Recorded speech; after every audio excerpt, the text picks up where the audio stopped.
Hello, in this video I want to talk about understanding your worth. The emotional abuser they worked out what your ROI was and asking what you're going to invest in yourself. Hello, my name is Elizabeth Goddard from Revive Your Soul, and on this channel I talk about healing from emotional abuse, breaking the trauma bonds and healing the original wound. If you're new to the channel, please like and subscribe, and if you're returning, welcome back and thank you.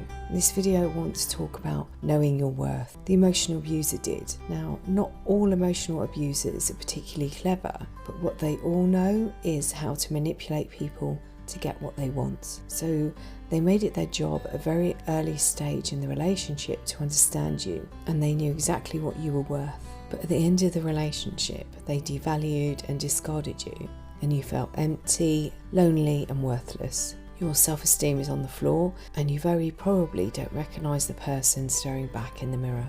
At the beginning of the relationship, the emotional abuser did some calculations and they worked out your ROI. An ROI is a return on investment. Return on investment is a performance measure used to evaluate the efficiency of an investment or to compare the efficiency of a number of different investments. ROI tries to directly measure the amount of return on a particular investment relative to that investment's cost. So the emotional abuser calculated how much investment they needed to make and what the yield on that investment would be, the amount of money and time they would need to contribute to the relationship, and how long it would be before they had you hooked, and what sort of supply you would be to them, if you would be able to give them the attention, and what sort of quality that would be.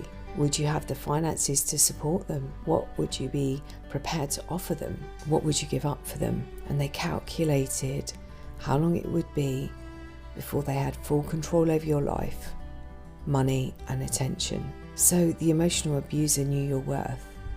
They knew what you were worth to them.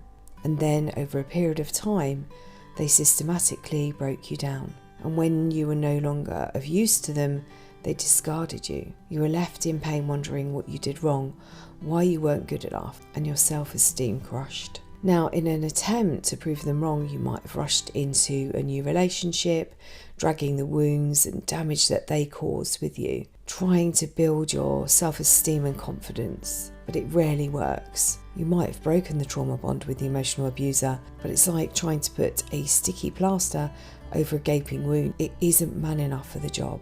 The emotional abuser's fantasy of you was broken when they destroyed your self-esteem, your self-worth, when they systematically broke down your boundaries, demanded your attention, when they ruined your relationships and friendships and reputation, spent your money, broke your resources, and you had nothing more to give them. They placed you on a pedestal and created you in the image they wanted. So when you didn't live up to that, perhaps your energy ran out, or you ran out of money, they devalued you. They can't take responsibility, so they have to reject you, and then they replace you.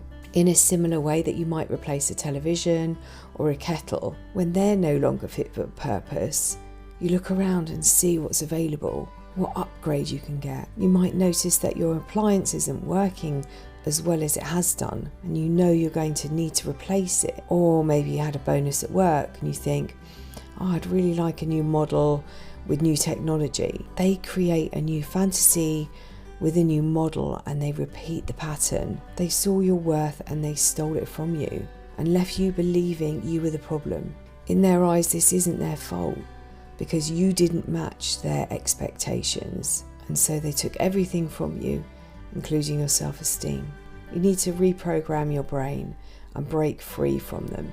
No contact is going to help you. So my question to you is, what's your investment going to be? And what return are you looking for? Would a life where you repel them work? A life where you step into the power you're born with? Start looking at where you want to go and then decide the investment in yourself is worth it. And this can be the hardest part.